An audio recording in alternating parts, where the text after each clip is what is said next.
Well, here we are right after this KU basketball game. And it's fairly indicative of the entirety of the season for every sport thus far. So, I, is it disappointing? Kind of, right? We had a top five team. We should have won.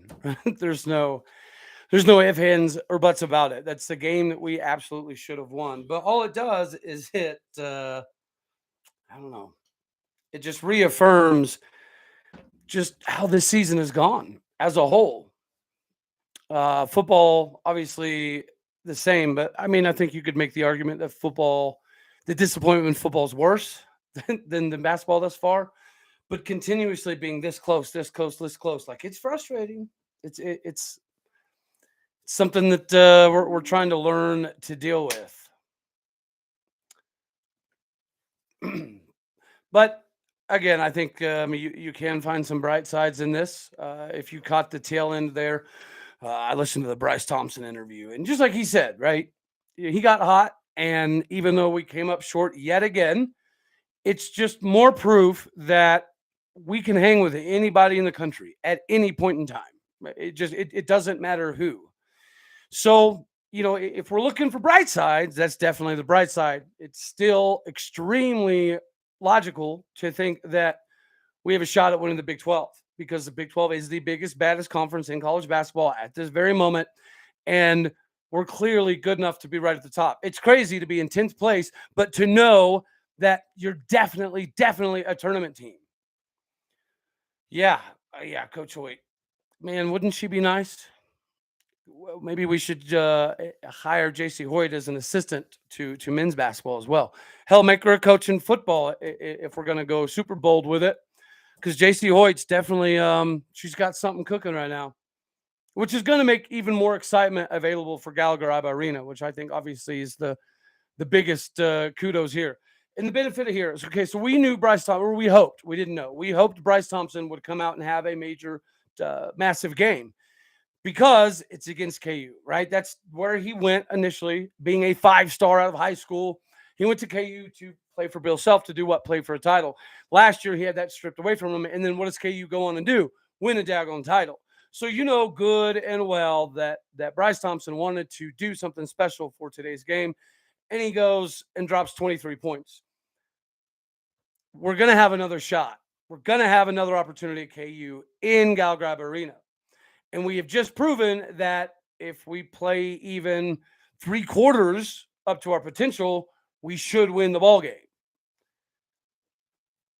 And last I looked, somebody can give me a holler. I thought UCF was still up on Houston, which would be a massive win for them because Houston is legitimately easily a Final Four caliber team this season. And that would be a massive win for UCF, and it would be good for them to kind of obviously hone in on some of their basketball stuff before they roll into the Big 12, because the Big 12 juggernaut of basketball is only continuing to get better now. So if Bryce Thompson can drop 23 points and we can play a super sloppy, borderline terrible second half and still have KU on the ropes like this in a game that, again, we should have won, I do know that we could easily definitely talk about the foul at the very end of the game, or I guess you could say a non-foul. But it's KU. It's KU in Lawrence, Kansas. So, I mean, we know we're not going to get, a crap ton of calls. Should it have been a foul? Yes. Should he been at the line with 1.1 left? Yes. But instead, they don't call it. It goes out of bounds, and then we get a 0.3 second tip in type of situation, and we don't handle it right. So that's, I think, the biggest issue here is this is just, it's so heartbreaking how we keep coming back. And again, it is slightly reminiscent of football because we did the same thing in football. Derek Mason gave us an opportunity to come back and win multiple, 4, 5, 6, possibly football games at the very end, and Gundy and co just couldn't get it done. No big deal. It is what it is. 4 blown leads this season. It's a rough start for men's basketball. Yeah, absolutely.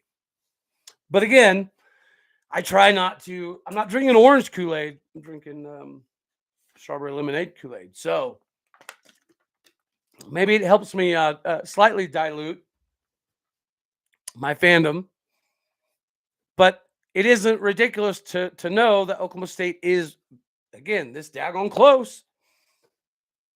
close to being extremely productive in the Big 12 conference, in the top conference in all of college basketball.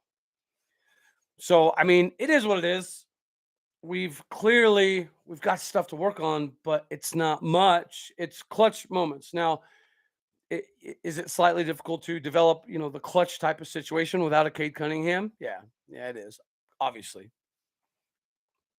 But we just got to find the right fit, the right guy that's going to take that shot, right? And if it's Bryce Thompson, so be it. I obviously don't think that's a bad idea. But if it's not Bryce Thompson, if it's going to be Avery Anderson he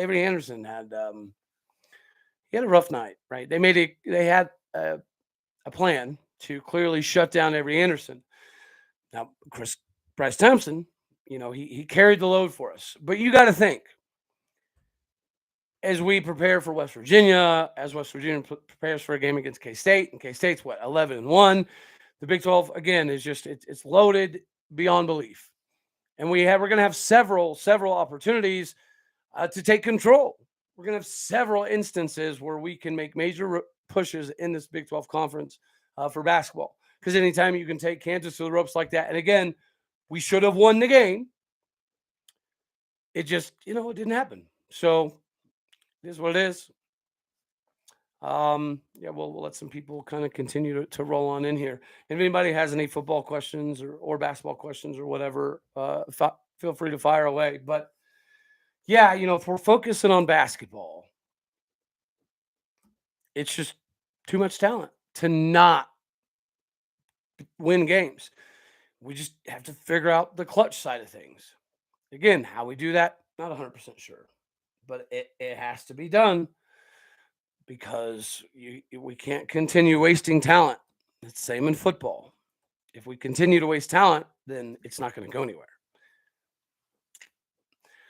So, why do we have this inability to develop the clutch gene? I don't know. I think it is interesting because confidence plays a factor, but we have confident players. Talent is a factor. So, we have to take that in consideration.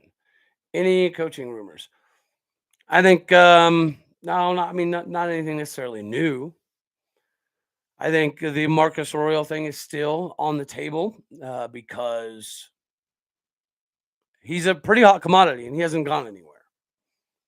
So the fact that he hasn't already accepted another job lends me to believe there is some credence to the fact that we are at least still having conversations with Marcus Arroyo.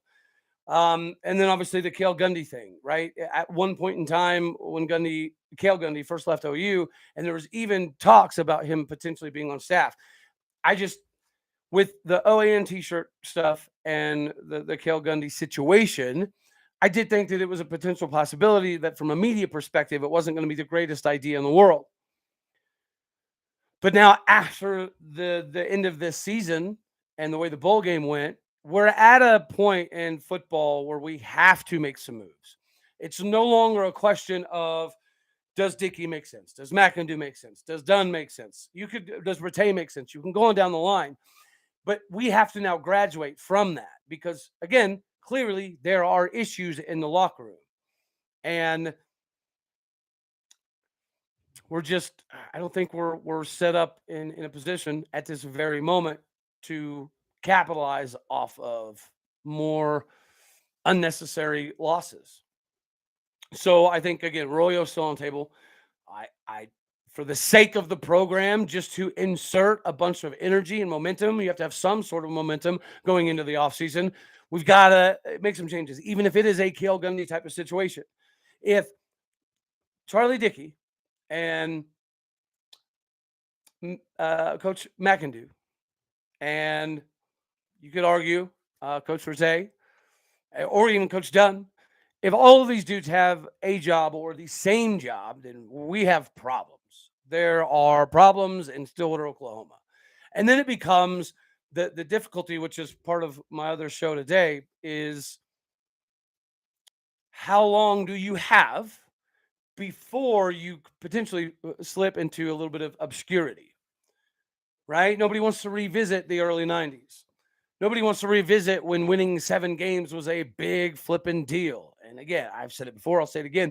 If you grew up an Oklahoma State fan, you're very well aware that at one point in time, multiple times in the history of Oklahoma State University, winning 7 games was cool. If we could win 7, 8 games, like that was a very, very big deal. If we revert to that, it's taken us 18 years to go from a 3-win program that had actually pretty good success under Les Miles, as we've seen with some guys on the show, like when we've had Tatum Bell on the show and Corey Hilliard on the show. They talked about how much talent they had, how many dudes that went to the NFL. So they were, a few games short of having a few 10-win seasons under Les Miles. Which is why you could see the bright spot. Everybody knew that if Les Miles had more talent, yada yada yada. So it goes to LSU, and we roll into Gundy. We have a terrible season, but he's cleaning house, right? He's trying to get things restructured. We completely understand.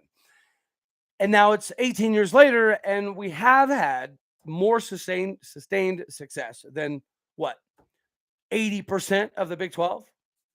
It's not a ridiculous statement by any stretch of the imagination. So again, should we be the clear leader in the clubhouse for the new conference moving forward? Yes, we should. But if there's clearly some issues reverberating around the locker room, and you've got, on one hand, okay, you've got all these players that are super, super pumped and super stoked for 2023 because they believe in each other. Now, again, primarily on defense. We have a lot of young cats on defense that are very, very roared up and ready to go for 2023. And you can see why, because yes, bowl game's a perfect example. Did we give up 258 yards rushing? Yeah, absolutely. Is that a problem? Of course. Is it fixable? Yeah, because you see all the talent. And then you also take into consideration we have 6 freshmen start at some point in time on the defensive side of the ball. And although, again, we had gaping holes at times, there were also times that we completely shut other teams down, which, again, gives your offense a chance to win the game. And at the end of the day, stats are cool to have, right? Good stats are a good thing to have. But sometimes if the stats are terrible, but you still have W's in the win column, it gives you something to work on. So from a talent perspective, there is no question where we stand. But if we think that we can roll into spring without at least a few major changes, then I think that you're setting yourself up for a interesting season.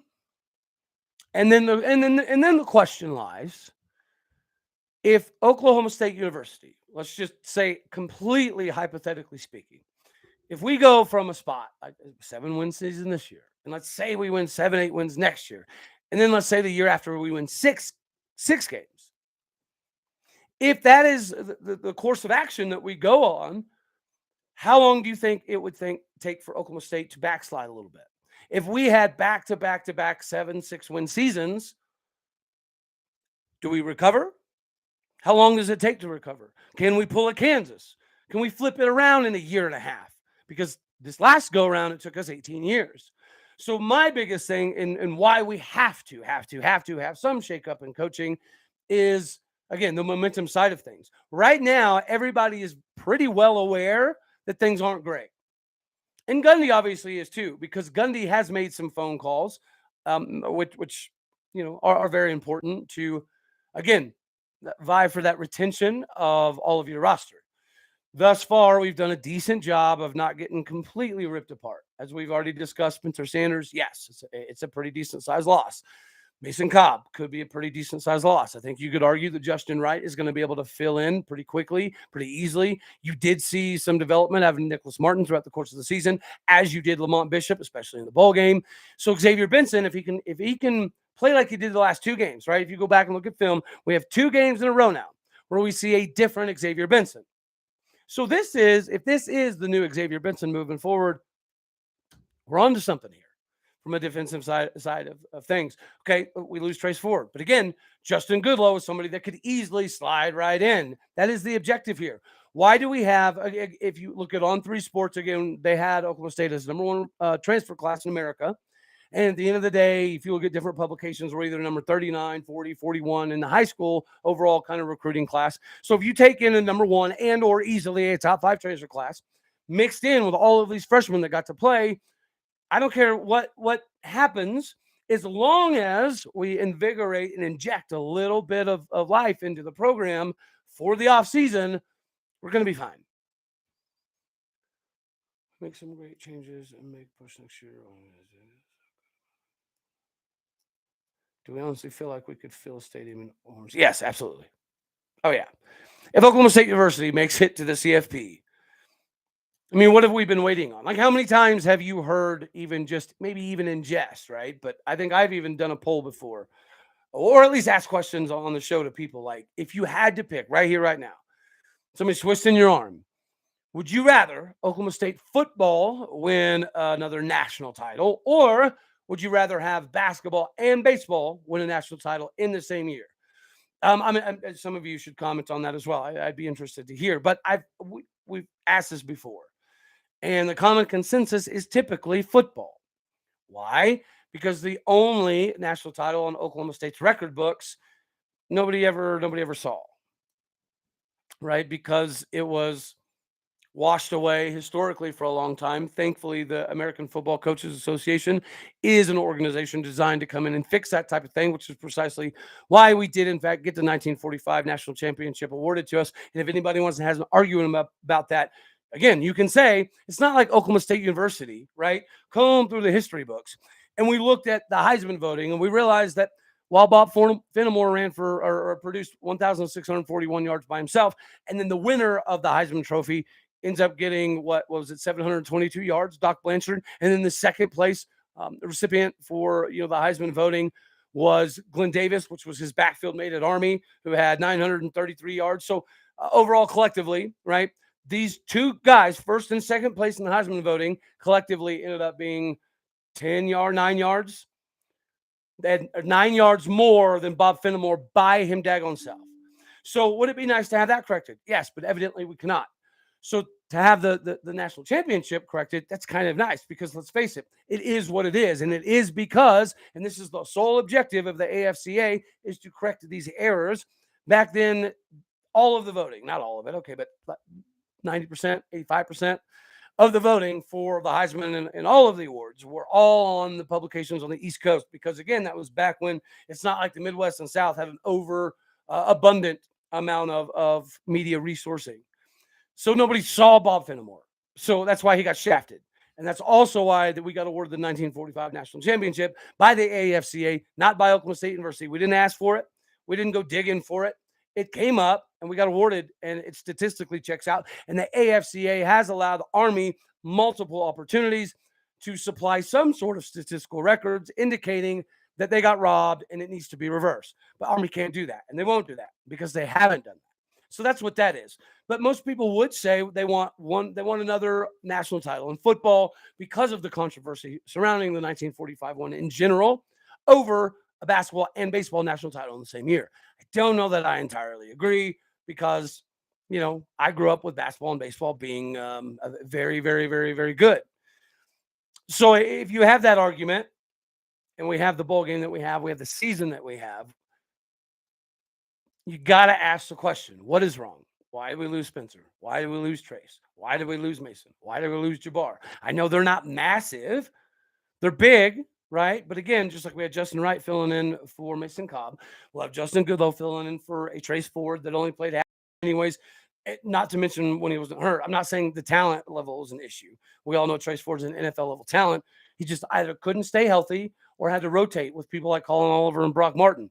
Okay, it is what it is. You got dudes that are that good. You got to rotate. So Trace Ford went somewhere where he can be a focal point. Whatever, good for him. But then you look at corner. Why we are losing Jabbar Muhammad. Okay, Ladarius Webb should be fine. Some of the freshmen that we have are going to be fine. All of the safeties and DBs that we got in this class are all like 6 foot, 190 and above.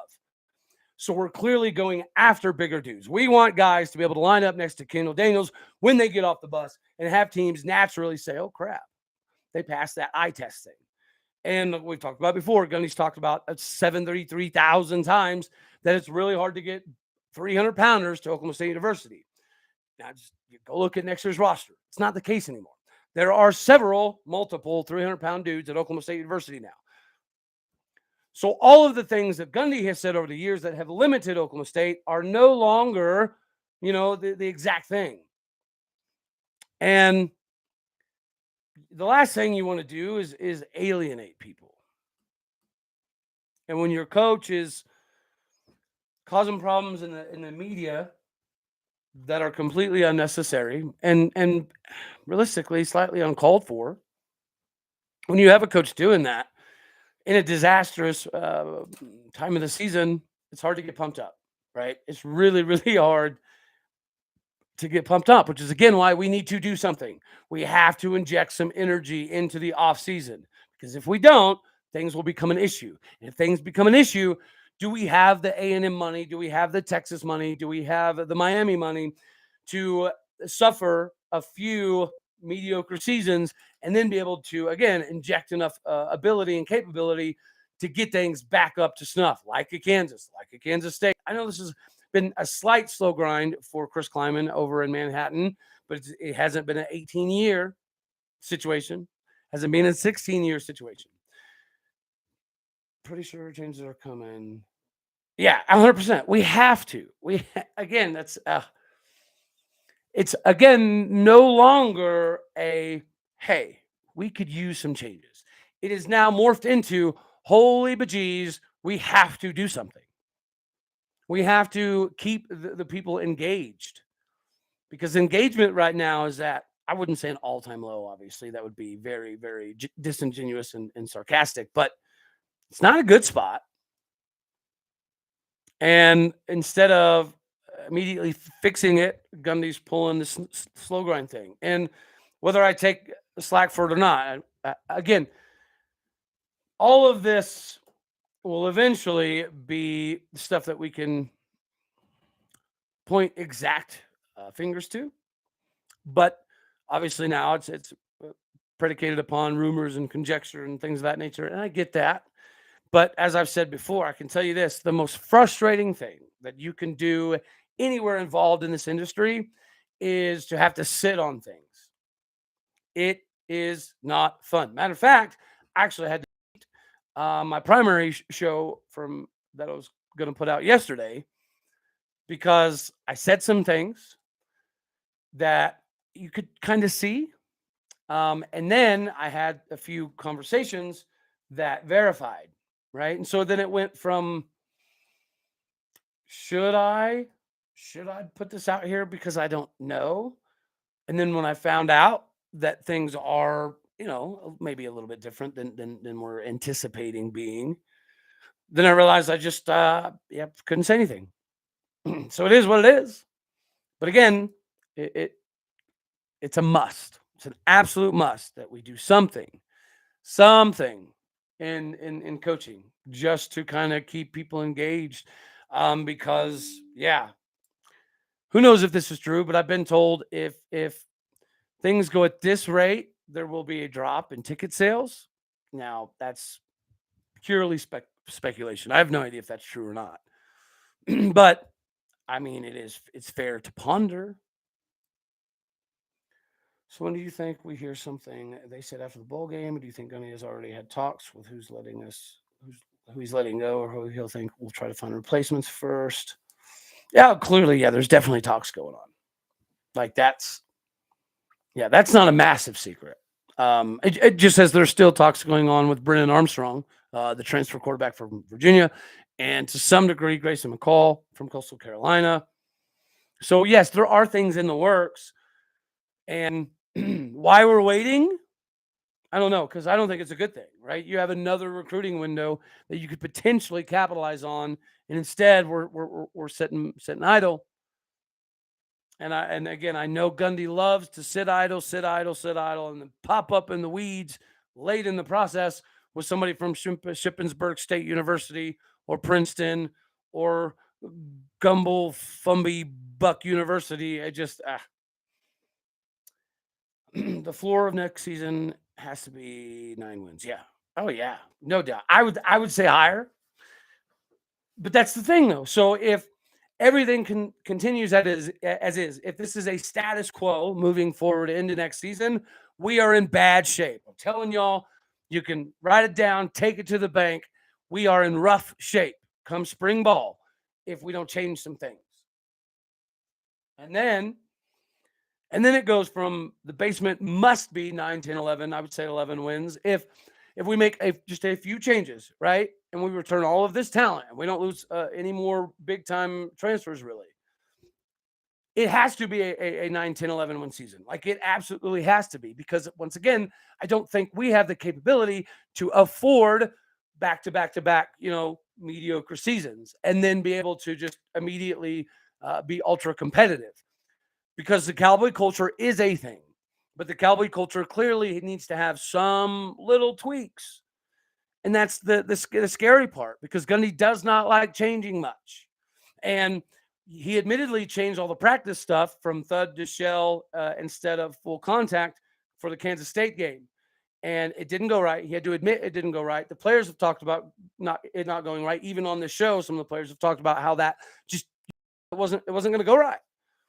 And because of that, he might be deathly afraid now to even make some major changes. But major changes, unfortunately, no matter who you like or love in the coaching staff, something is coming and it needs to be sooner rather than later because then it will be followed by something that we may not be able to immediately recover from.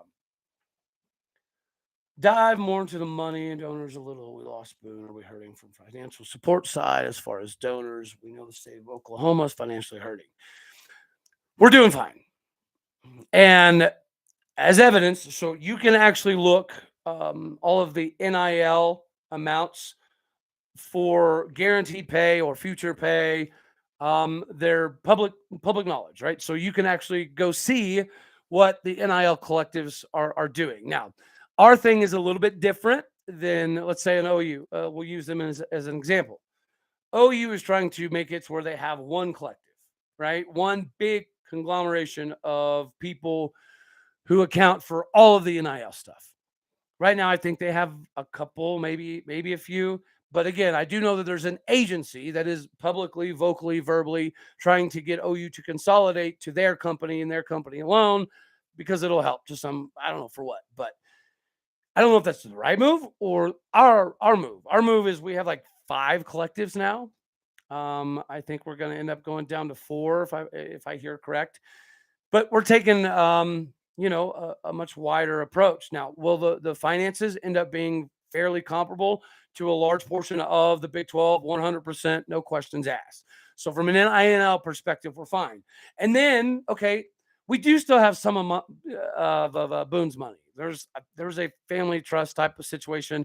Don't know exactly how they use it or tax it or whatever. They don't talk about it. But from a donor side of things, it is interesting because again, the NIL for Oklahoma State looks really good. Actually, the amount of NIL money that we're giving to athletes right now is quite a bit more than I thought we were capable of. You can put it that way. But will that continue? Because let's face it, whether we like it, love it, or hate it, football drives the money. And if your football is successful, then you have more money for basketball, more money for baseball, more money for softball. These are things that we're pretty daggone good at that could use a little bit more to get over the hump, i.e. softball. And, somebody mentioned JC Hoyt playing KU a little bit later. That's a big one as well because JC Hoyt is a massive get. She's going to be a huge name in basketball very, very quickly because she's pulling a Lance Leipold. She brought in a decent amount of transfers.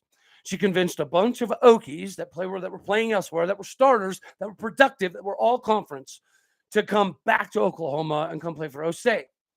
Same thing we've done for football. And so the sales pitch is we've been super, super successful. We bring a lot of legacy dudes back. We're starting to kind of take care of guys that were in the background of Oklahoma State forever. We're starting to bring those guys back. Those, the Brandon Whedons and Justin Blackmans and Des Bryants and all those dudes that need to be on the sidelines, that need to be a part of this process, which is precisely why we're having all these dudes on the show. So having Bobby Reed on is going to be it's going to be pretty daggone fun. Having Rashawn Woods on is going to be a good one. And it's all for the sake of the knowledge side of things. Yeah, so from a NIL collective, we're clearly beyond fine. And we're paying our coach damn near $8 million. Guys, we're paying Gundy almost $700,000 a game. Like $625,000 per game plus bonuses and things of that nature. So you could even round it down if you wanted to. Gundy's getting $600K per game. We're paying him almost $8 million. We got Derek Mason from Auburn, which is the biggest, honestly, that's the biggest dangling carrot get we've ever got from anywhere. A big time SEC coach that took a couple mil. I think he was getting 1.5 mil at Auburn, and he took 1.25 here at Oklahoma State. Hopefully he gets a little bit more, right? Because he's the only coach that made enough adjustments for it to make sense to pay somebody a little bit more money. Got to be Derek Mason. Once again, statistically, did it always look pretty? No, it didn't. But his job is to fix stuff, like plug the hole, plug the gap, stop the bleeding, and give the offense the opportunity to win the game. And he did that over and over again, the latter half of the season. Did I hear RA say that Gundy said he was going to change the blocking scheme? We have to. Oh, okay. I don't know if you're new. I've been harping on that all year because again, we've been trying to run a zone blocking scheme, and it worked with Justice Hill. It worked with Chuba Hubbard. It worked with Jalen Warren. It don't work with Dominic Richardson. Ain't gonna now, not a never. And it's not really suited for Ollie Gordon either. And it's not suited for DeAndre Jackson either. The only running back that we have on the roster, other than Sean Tyler now, the transfer from Western Michigan, that can run his own blocking scheme effectively is Jaden Nixon. That's it. Because Steve Brown no longer with the team and hasn't been for a little while. So yeah, I've been begging to change the blocking scheme. The irritation, you got me hot and bothered now. The irritation is, why are we waiting till after the season? Why do we wait till the season's over to even leak a little bit of viable information? How many times did we have opportunities to change the offense a little bit? And as Gunny has talked, right? He loves sticking with what we know, what he knows, what he does, what we do. I get that. I love it. The consistency is phenomenal. But, the growing, if you're not growing, you're dying. That thing, it is what it is. And we're waiting until now. When we've known all season, guys, again, these dudes get paid millions and millions. I wish I had Pat McAfee's crew to say it with me, but millions and millions of dollars. They get paid millions of dollars. So if we can see on TV and in film that this don't work, why are we trying to put a square peg in a round hole? Why are we trying to run this way and find cutback lanes when all of our running backs go this way and are over 200 flipping pounds, other than Jaden Nixon? And again, like I said, Gundy likes to stick with what we know, what we do, and how we do it. Is there not a memory bank or a vault that can allow Gundy to go back into his memory banks and remember some of the offenses that he had? We were one of the I don't want to say we invented, because I don't know that to be the case, but I do know, much like, Hal Mummy invented the air raid, and then Mike Leach kind of, made it big time. Maybe somebody else invented that extra dual diamond formation that we used to run all the time, right? With Bryant Ward and Kai Staley and Julius Crossland. Like we had lead blockers. And then we had that massive diamond formation thing where you didn't know who's going to get the ball. So you didn't know if the play was designed to get 2 yards, 6 yards, or 12 yards all the time. You had to prepare as a defense for multiple things out of Oklahoma State. And you're telling me that we can't just pop on some film and Gundy goes, oh, crap. This is what we did last time we needed help with the O-line. So how does he say all year, over and over and over again, we can't win if we can't block? Spencer Sanders can't, throw well if we can't block nobody. Garrett Rangel doesn't stand a chance if we can't block nobody. Gunnar Gundy going up in his first start against the top defense in the Big 12 in Iowa State can't get the ball off very well if we can't block nobody. So if he says it 133,000 times throughout the course of 3-4 seasons now, Why do we keep not trying to fix it? And the crazy part even is, excuse me, Charlie Dickey, the legend from, came from Manhattan, Kansas, Iowa State, the Bill Snyder bad A coaching tree. What did he do at K State? Run the ball over and over and over and over and over. So he had to coach 12% pass pro in his entire career at Kansas State University. And then Gundy's like, hey, you're a legend, right? We don't get the big 4 or 5-star alignment, so we need somebody like you with the mentality you have to develop our line for us. Oh, and by the way, sometimes we're going to throw it 70 times a game. Okay, cool. And then we wonder why it doesn't work. That coupled with the fact that obviously the game is to some degree past Gundy by a bit. So yeah, I did hear RA. That's been something that has been I guess under the scenes talked about a little bit. Some of us have been begging for it for weeks.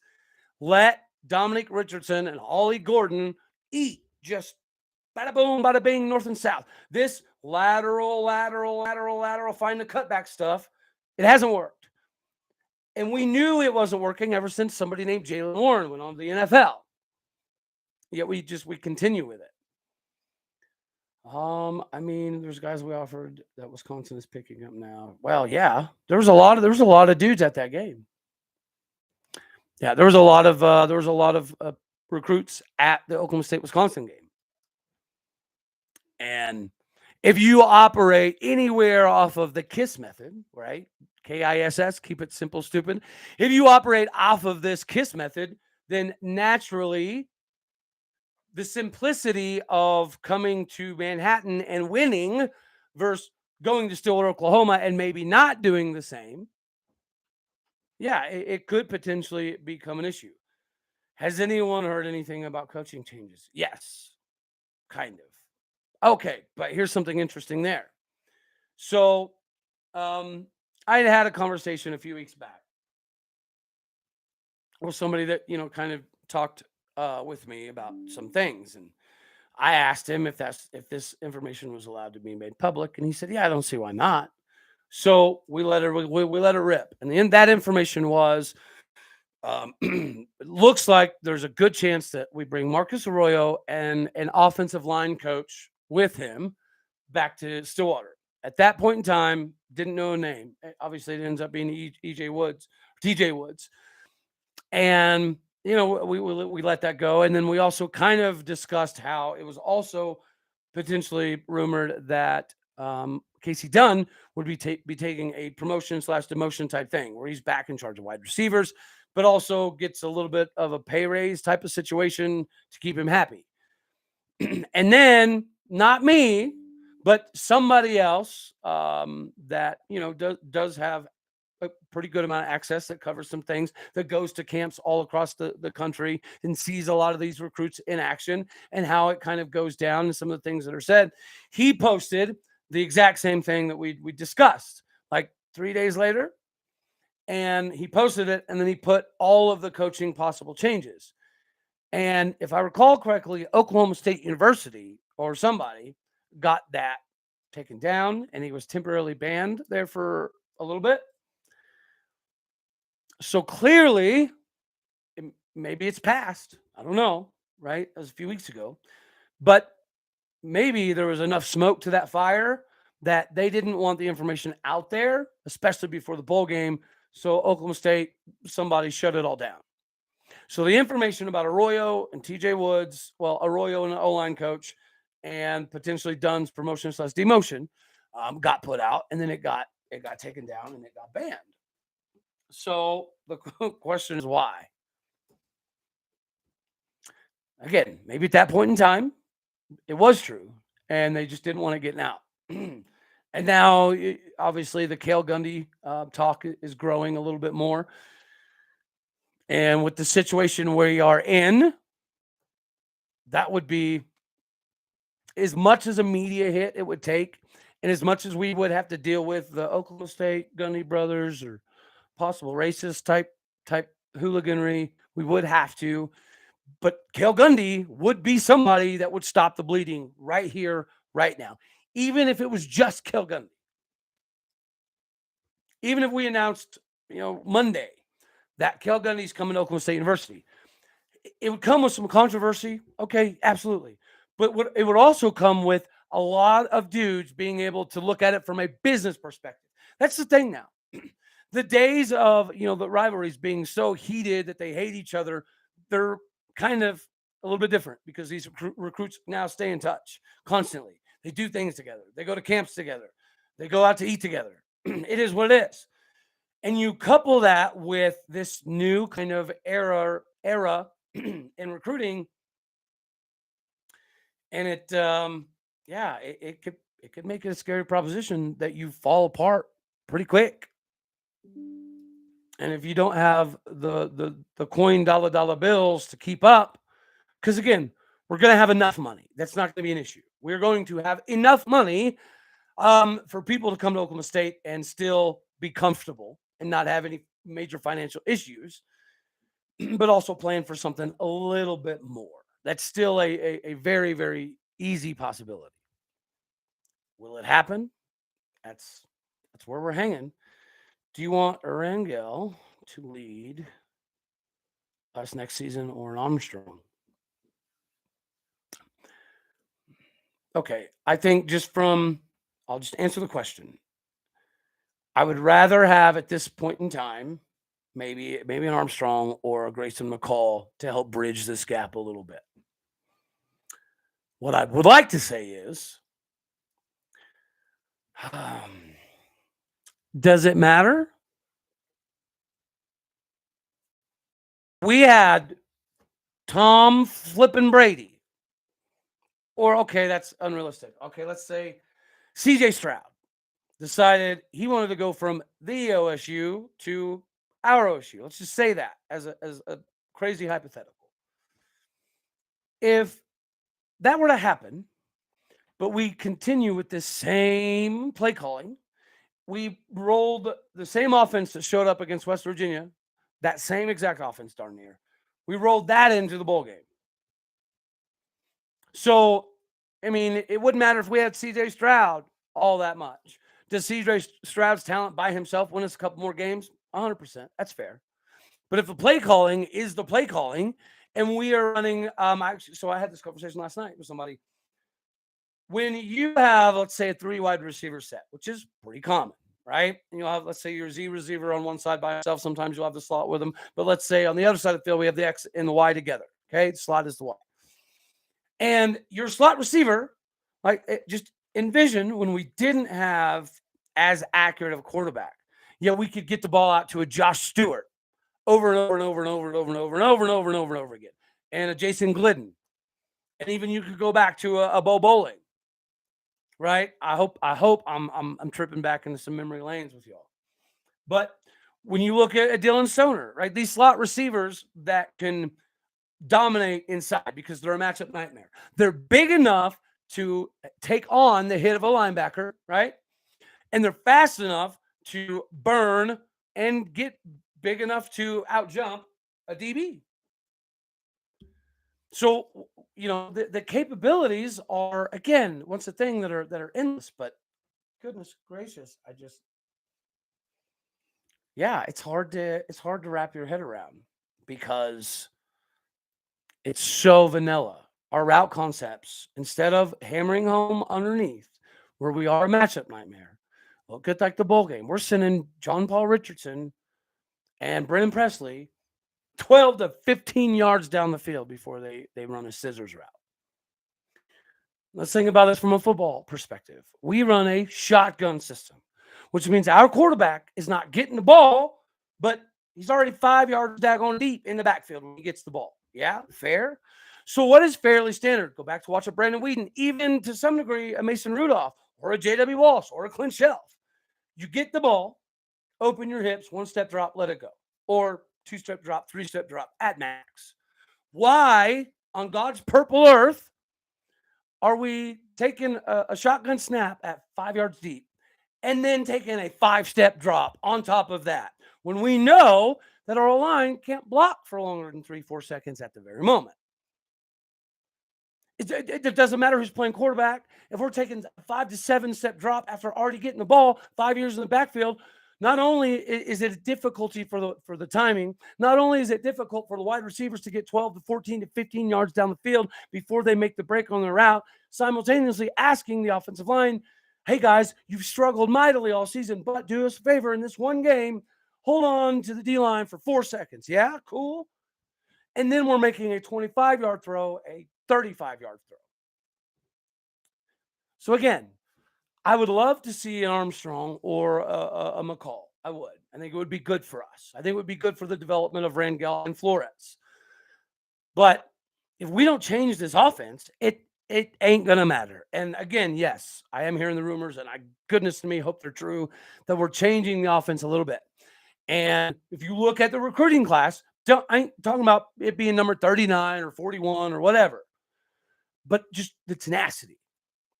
This is a Les Miles style recruiting class. This is a new style recruiting class for Mike Gundy. Mike Gundy has spent his entire career recruiting what? Speed, speed, speed, speed, speed. Because why? We didn't have the offensive lines to produce on a year to year to year to basis, because it was true for a long time. We couldn't get a bunch of 300-pounders to Stillwater, Oklahoma. So we had to get the ball out fast, right? Matter of fact, there's even rumors of competitions that, Whedon and them, they would have competition to see if they get the ball out of their hand. And there was an average clock running of like 2.4 seconds. If they could get the ball out of their hand in 2.4 seconds, there was like an inside thing they had going. And that's what they did. So Gundy has proven that we can run a very, very, very innovative offense. Does it put the defense in some sort of a deficiency? Okay, yeah, it can. But again, as an offensive mind, you have to find a way to work around your deficiencies. And if we're running a zone blocking scheme with a bunch of power backs, that's a problem. When our offense coordinator does not necessarily want to go into the season with the same Charlie Dickey running the O-line and Gundy overrules him, that's a problem. When we have the most predictable play calling in the Big 12, that's a problem, right? And again, you can statistically look at points per drive. We're close to the very bottom. Third down percentage on offense, very bottom. Our creativity is not good. And then we're asking our wide receivers and quarterbacks to do this 15 freaking step drop bullhunky and push the ball 25 yards down the field instead of, again, what do we always talk about? Take what the defense gives us. So if you have slot receivers like Brennan Presley and John Paul Richardson, and hell, you could even scoot Devon Johnson Jr. over, those are matchup nightmares, whether it's a linebacker or a safety, or even if they want to cheat, go to nickel, go to dime, throw another corner on the field. That's still matchup nightmares, no matter how you slice it. Because again, is Brennan Presley better than Josh Stewart? Yes. Mike Gundy said so himself. Mike Gundy has said that Josh Stewart, his problem was he wasn't very fast, right? Josh Stewart's only major issue with D1 football is he didn't have a lot of speed. BP has that. John Paul Richardson has proven he has very deceptive speed as well. So we have matchup nightmares all over the field that we're running this offense that is beyond predictable, and it allows the defense to, again, do one of two things, which is either blitz, pretty simplistic, or drop 8. And when you're dropping 8, it doesn't matter who you have at quarterback. Again, because, again, here we go, another one. Oklahoma State University, we do not run the same thing that we ran even with Mason Rudolph, right? For a long time, depending on what kind of offense you ran, you threw to spots, right? And then defenses adapted, and you kind of saw defensive ends being a little bit more disruptive, and the zone coverages started coming more into play. So then offensive became more inventive, i.e. the air raid. You find holes in the system, i.e. we brought Dana Holgerson in to do it. And then we let Todd Monken and Brandon Whedon run it after. So once again, we have a blueprint. Gundy can go pop on tape anytime he wants and watch film from 2014, 2017, 2018, 2013, 2003. And he can see the creativity and our ability to help the O-line. So when our O-line was just too small, we went fast, right? We got the ball out of our hand in under 3 seconds. If you held the ball for over 3 seconds, something went wrong. And then now we have a bunch of 300-pound dudes, but we're not doing either now. We're not running a power football team, right? If you went off of just a zone blocking scheme and you changed it, right? A little bit more, trap plays, a little bit more counter play. a little bit more of the simplicity that can allow creativity. Why are we trying to make things difficult? Why do we push JPR and John Paul Richardson and Presley 15, 18, 22 yards downfield before they make their breaks, knowing that our offensive line has difficulty holding on for that long? It's just, it's rough. Not Rangel. I think Rangel and Flores duel it out in 2024. We need an experienced quarterback unless we have 300-pound linemen to blocking. Again, we're bright side fishing here. Bright side is we've only lost one O-lineman. That's it. One dude, Eli Russ. That's it. And you don't want any losses, but Eli Russ could just never quite figure out how to legitimately get on and stay on the 2 deep. So if again we can maintain where we're at and grab a few more transfers, we're in good shape. But it's hard to grab new transfers when we're not making any coaching changes. How can transfers look at what we have going and be super, super pumped? Again, there's turmoil inside the locker room. And if we don't fix it, it'll become an issue. And yeah, you're right. I think the bowl game proved a little bit of seniority would help. But again, if we don't change the offense, it doesn't matter who we get. I want to start using tight end. Oh, gosh, goodness, yes. Yes. Positive. All right. See, there you go, guys. We're fishing in the positive lake again. From positive side of things, we very aggressively went after 3 or 4 of the top tight end transfers. Did we land them? No. But again, if we're talking about this shift, and maybe we're going to more trap, right? Maybe we are shifting away to more counter plays, more of the old school type of stuff. If that is a shift, then you can kind of see it in the recruiting class. And because we aggressively went after tight ends, we did land. We did land some potential, but yeah, it's going to be good. It's going to be good if we do it right, and if we make some changes, and if we inject some life back into the program. Because right now, there's not a lot of excitement rocking and rolling in the locker room when it comes to the coaches. The players, again, are excited amongst each other. There's dudes in the locker room that are very, very, very pumped for 2023, primarily on defense. But so again, there's things to be positive about. There are things to look forward to. But if we do this bury our head in the sand thing, it ain't gonna work out too hot in our favor. It ain't gonna work. We have to make some changes, even if it's just for the sake of making changes. Right? In the NFL, when a coach knows that he's about to get on that hot seat and he fires the OC and the quarterback coach and somebody else. It's not always because those guys are completely failing.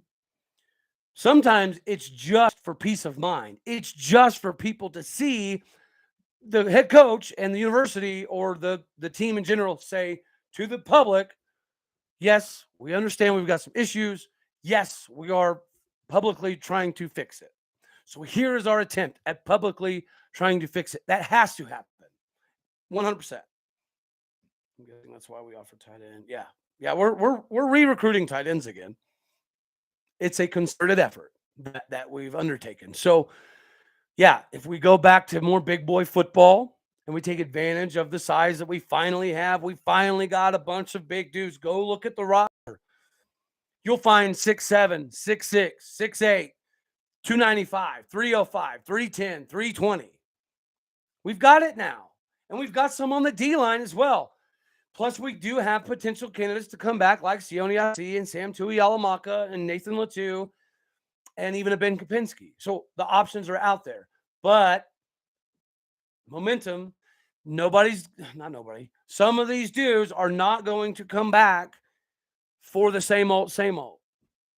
And you wouldn't either. If you were working at a job and the job was underperforming, but you knew this is the most talent you've ever assembled on, let's see if it's even a sales floor. But if you're not producing and you're getting over quota constantly, but it's once every 7 years that you give the boss man something to be super, super holleration, non-hateration about, you're probably not going to be very successful. And it's the same here. We have one title in 2011. We've had the opportunity to legitimately, literally play for like six conference championships. Like 4 or 5 of them came down to a Bedlam W. All we got to do, win Bedlam, Big 12 title game, or we take the Big 12 title seat 6 or 7 times in the last 10, 12 years. 100% factual, actual statement. These things are going to eventually hold us back if we can't, boom, cross over that peak. If we can't just get over that mountaintop, we're going to roll backwards. And if we don't inject some life into what's happening, it could, yeah, it could start to look rough.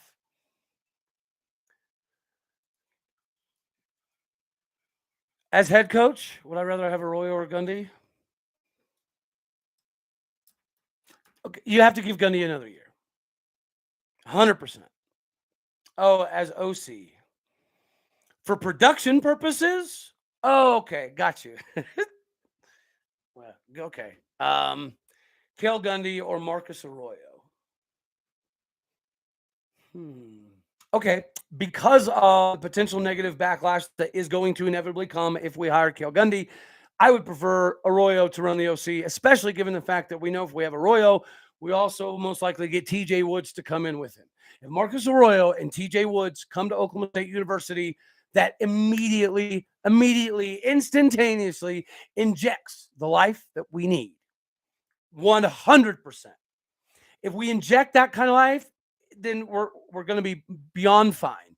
And then, as somebody just said earlier, 9 wins is the absolute bottom basement. It 100% has to be. This team is the most talented we've ever put together by a good country mile. And every person I bring on the show could say the same exact thing. But we're getting close to that line. We're getting close to crossing that line of got to take the next step, or logically you go a little bit backwards. But yeah, it would be a Christmas miracle. I guess it'd be a New Year's miracle if we could get Cale Gundy as some sort of analyst or recruiter, and Marcus Arroyo as OC, TJ Woods as a line coach. That would be a bucket list situation. And if that happened, I think you could easily 100% basement expect 10, 11 wins. If we get Arroyo and TJ Woods and Cale Gundy even in any capacity, we're going to be able to keep this roster intact. And I actually enjoy the fact that this dropped down to so few people when that exact thing was said, because it's true. And we shall see. We have from right now to spring ball to make enough adjustments to keep enough of this locker room super pumped and ready to go for 2023. Because I got, we've talked about before, if you ain't growing, you're dying. And we're not dying, but we're surely not in a position of growth at this very moment. So either one of those is, again, that shot in the arm that we absolutely 100% need. It would be a bad day if we just rolled in status quo for 2023. Women's basketball down 4 at the half. Be all right. Be all right. The difference between women's and men's is right now, 85% of the time, you can count on the women's basketball in response offensively. That's our problem in basketball. Our ability to offensively put teams in precarious positions, it's not there in clutch moments. We're hanging on. We're hanging on to all these games. So this is now the 4th top 10 game that we've taken to the wire and lost. We lost all 4 of them. But this is 4 top 10 teams that we have right on the edge. So I think deductive reasoning would indicate that we are a top 25 caliber team. We just are. You cannot play this many top 10 teams down to the wire like this and not be considered a really good basketball team. All right, y'all. I've got to go get some stuff knocked out, so we'll do a few more minutes, have people ask a few more questions. So if anybody has anything, feel free to fire away because we'll skedaddle off here before too long. But I'm going to do another live show tomorrow, I guess. I've been putting it off because I have to shave this live. And although I did theoretically come prepared today, we've got dinner plans. So I don't think that I should yeah. I don't think I should go that bold. Whenever we've got plans to go out tonight. So I'll do the live shaving the hair off thing tomorrow. I'll also post a couple or another show tomorrow as well. Maybe two. I don't know. There's a lot to cover. I do want to dive into some of the baseball stuff because holiday, just like we're talking about football, we need to make some changes just to inject life. We had like 20, 22 transfers in baseball, which means we brought in another 18, 19 type of dudes to replace them. Pretty good recruiting class, pretty good transfer class. It does look like we're shifting a little bit more to small ball. The last time we made it to Omaha, we were a small ball club. We had to be. It's what we were, right? Envision Donnie Walton. And then over the years, because we could, we started recruiting a bunch of 6'9", 6'10", 6'8", 6'7" dudes. And that's what we had. You look up and down Oklahoma State's baseball roster for the last 6-7 years, the average height's legit like 6'6". So we went with the Matt Holliday idea, right, of just power. I know Matt Holliday's a big launch angle guy. He's great at it. He teaches it very well. He's gonna be able to teach it very well. You'll see it in St. Louis now, but it made us so one-dimensional in baseball that if we weren't dropping bombs or coming up with a 10K, 12K performance from a 6-7 pitcher, we had a rough go of it. So we lost the small ball team. So it looks like, I think that's what we're going more towards, which is huge because we don't struggle in recruiting in baseball. But we have the nicest stadium in the entire NCAA. So we're going to have the ability and facilities to continue to get all of the best dudes in America for baseball. But of course, if we don't win or start winning again, it's going to become a problem. This may be a dumb question, but are players ever in the loop? The only way to buy in for me as a player is to know what's going on. It seems like the players are bought in. Okay. Oh, that's a good one. That's a good one. How do I? No, players aren't in the loop, and it's a problem. It's a problem. I'll leave it at that. Yeah, I agree. If you're a player and you know what's going on, and I agreed with you actually until yesterday. I believed that because of the little number of transfers that we have had, like big time transfers, that it was a good indication that the players see something that's coming. I think I was half right from the conversations I had yesterday. I think I was half right because defensively, those dudes they're stoked. They're bought in. They're ready to rock and roll. And they're going to be very, very good. And that's part of it. They know it. I think the defense knows they have the opportunity to be so good next year. It's not going to be 2021, obviously, but it could be kind of like a 2021 as far as the success goes defensively. They feel that, right? And maybe it's partially Derek Mason. Don't know. I don't care. Don't care why. But the defensive players are bought in. They love each other. They love O State. They clearly love Derek Mason, and they're pumped. It's the offensive side of the ball that we've got some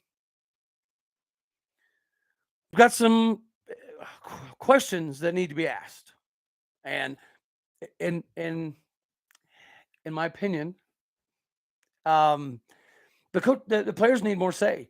The coaches have to start, if they're not already, they have to start listening to what the players want, right? Okay, just imagine if the coaching staff, this is 100%, and because he's gone, we can legitimately talk about it. If Spencer Sanders has the trust and the faith of the coaching staff to override, right?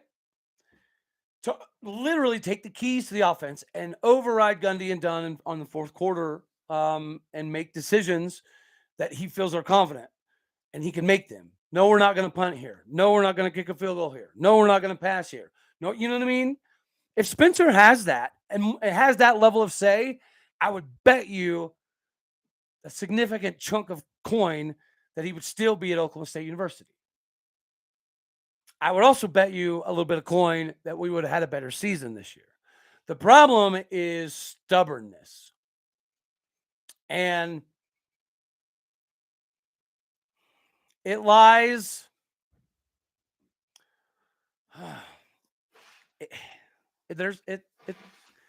it's somewhere. It lies somewhere. And it's easily fixable. Easily fixable. You gotta make some decisions. And if you do, we're fine. We're fine. We should be more excited for 2023 than we were for 2021. Or 2022 for that matter. If all this stuff comes to fruition. Any good transfers that we got a shot at landing? Yes. I'll do a video of that. I got Mama Bear sitting right in front of me now. So I know it's about go time.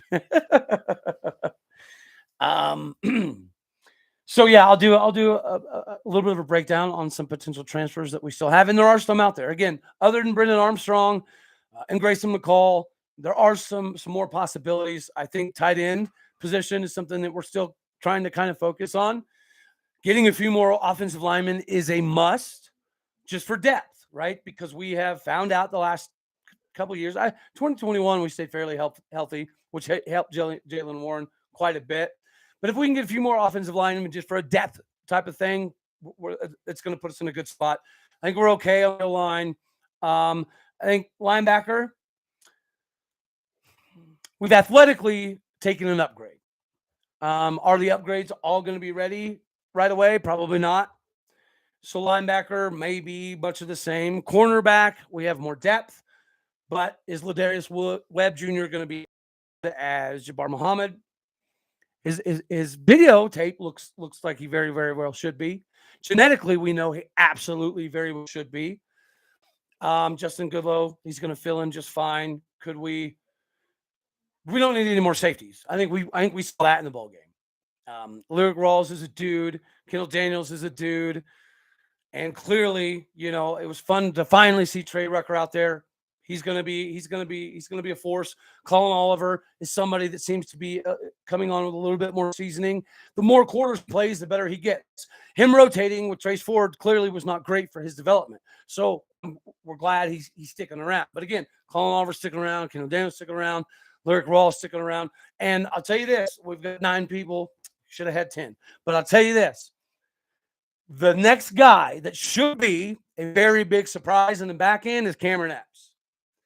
The players think Cameron Epps is the bee's knees.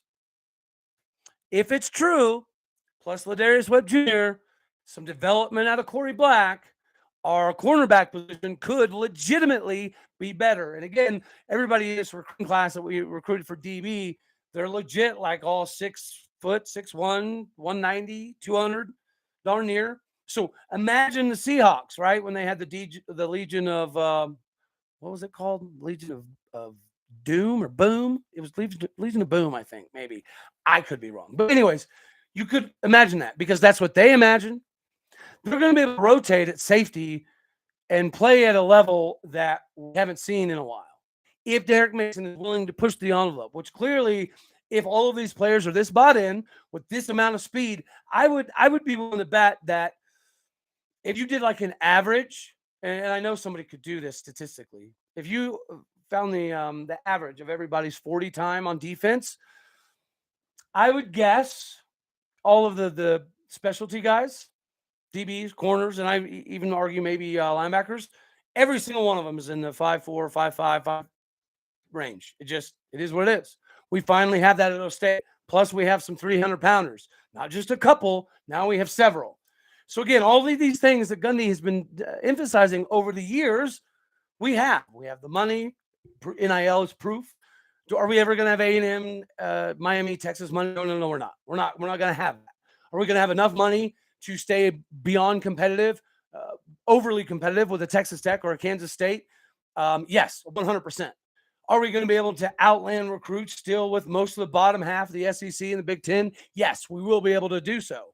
But again, the Cowboy culture has to be real. And it's got us a long ways, but there has to be a shift right here, right now. There has to have some kind of shift take place to keep all of these dudes engaged.